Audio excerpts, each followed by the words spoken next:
यह एक real story है एक किन्नर की, जिसे हम हिजड़ा कहते हैं। उससे एक दिन मुलाकात हुई। किन्नर था वो। मैंने उससे उसका नाम पूछा और उसने अपना नाम हेमा बताया। मैंने उससे पूछा, कैसे हुआ ये सब, कैसे बने तुम किन्नर? तो उसने मेरी तरफ एक अजीब निगाह से देखा और कहा, कैसे बने मतलब? वो जो ऊपर वाला बना कर भेजा, मैं वही हूँ। लेकिन बहुत दर्द भरा जीवन है यह। ना मर सकती हूँ, न जी सकती हूँ। यह जीवन भी कोई जीवन है। सभी घृणा की दृष्टि से देखते हैं। कहीं से गुजरो तो कहते हैं हिजड़ा जा रहा है। मैंने पूछा, तुम्हारा जन्म कहाँ हुआ था? तुम्हारे माँ बाप, मेरा मतलब तुम्हारा बैकग्राउंड। उसने एक लंबी सांस लिया और उदास होकर अपनी स्टोरी बताने लगी। तो नहीं बता सकती कि मैं कहाँ से हूँ और बताना भी नहीं चाहती। हाँ, इतना मुझे याद है कि मेरे माँ बाप को कोई संतान नहीं हो रहा था। उनकी शादी के 30 साल के बाद मैं पैदा हुई। घर में पहली संतान आई है, यह जानकर सभी बहुत खुश हुए। समय गुजरता गया। जब मैं 4-5 साल की हुई तो मेरे घर में काम करने वाली बाई को मालूम चला कि मैं एक लड़की नहीं, एक हिजड़ा हूँ। उसने मेरे माँ बाप को बताया। मेरे माँ बाप ने जब सुना तो उनके होश उड़ गए। फिर भी माँ तो माँ होती है, अपनी संतान को पालेंगे पोसेंगे।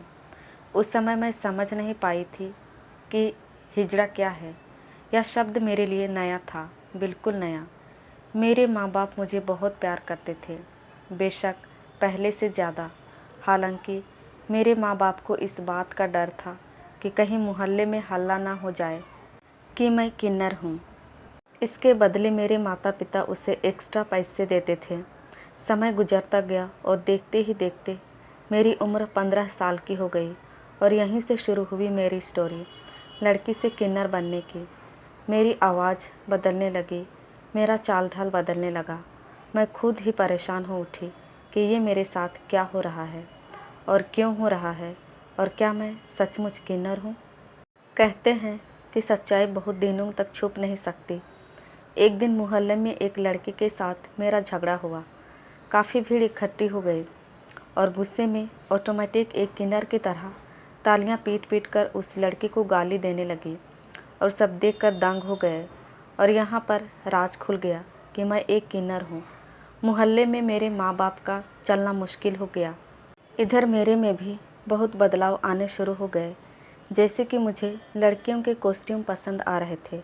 मैं कभी माँ की साड़ी पहन लेती थी, कभी मुझे समीज सलवार पहनने का मन करता था, कभी लिपस्टिक और चूड़ियाँ पहन लेती थी।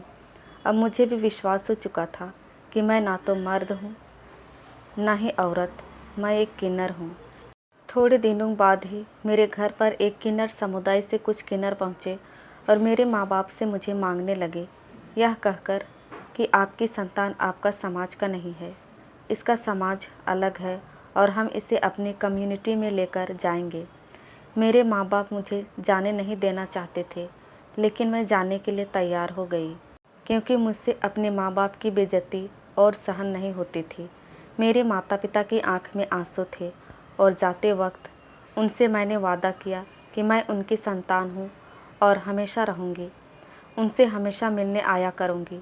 इतना कहते कहते हेमा की आंखों में आंसू आ जाते हैं और वो सिसकते हुए कहती है, आज 10 साल हो गए, लेकिन यहाँ आने के बाद मुझे कभी हिम्मत ही नहीं हुई कि अपने माँ बाप से मिलने जाऊँ, क्योंकि ये ज़िंदगी नरक की ज़िंदगी है और मैं सोचती हूँ कि अब कौन सा चेहरा लेकर उनके पास जाऊँ, क्योंकि मुझे खुद से और खुद की ज़िंदगी से बहुत घिन होती है, लेकिन उनकी बहुत याद आती है।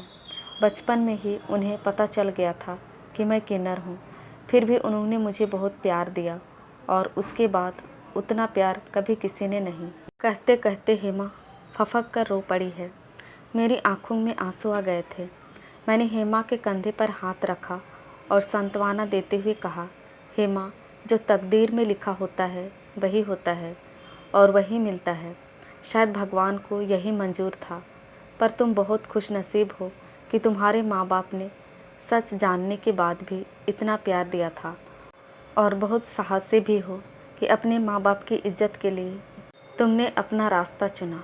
हेमा अपने आँख के आंसुओं को पोंछते हुए कहती है, घिन आता है मुझे इस समाज पर और समाज के लोगों पर। हम किन्नर हैं, मगर हम भी तो किसी के संतान हैं। हिजड़ा से नफरत है, लेकिन हिजड़े का आशीर्वाद लेने के लिए लोग दौड़े चले आते हैं। हम भगवान से यही दुआ करते हैं कि कभी किसी को हिजड़ा मत बनाना, क्योंकि यह ज़िंदगी बहुत दर्द देती है। खैर, जो भी है, जीना तो पड़ता है और जिएंगे भी। पहली बार अपनी कहानी किसी को बताई हूँ, अच्छा लगा। थोड़ा जी हल्का हो गया। बहुत दिन से अच्छे से रो भी नहीं पाई थी, लेकिन आज फिर अचानक हेमा वहाँ से जाते हुए कहती है, मुझे ज़रूरी काम है, जाना होगा, और बाय कहकर वहाँ से चली जाती है। मैं वहीं खड़ा स्तब्ध और खामोश हेमा को जाते हुए देखा था। उसकी कहानी, उसकी ज़िंदगी का सफ़र, उसकी आँखों के आंसू अभी तक मुझे कचोट रहे थे। लेकिन हेमा की यह दर्द भरी स्टोरी मुझे हज़ारों सवाल पूछ रहे थे, जिसका जवाब मेरे पास नहीं था।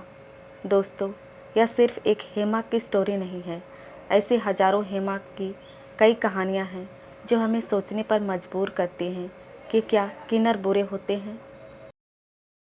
क्या उन्हें समाज में अच्छी ज़िंदगी जीने का कोई हक नहीं? आखिर क्यों? सवाल आप सबके लिए है।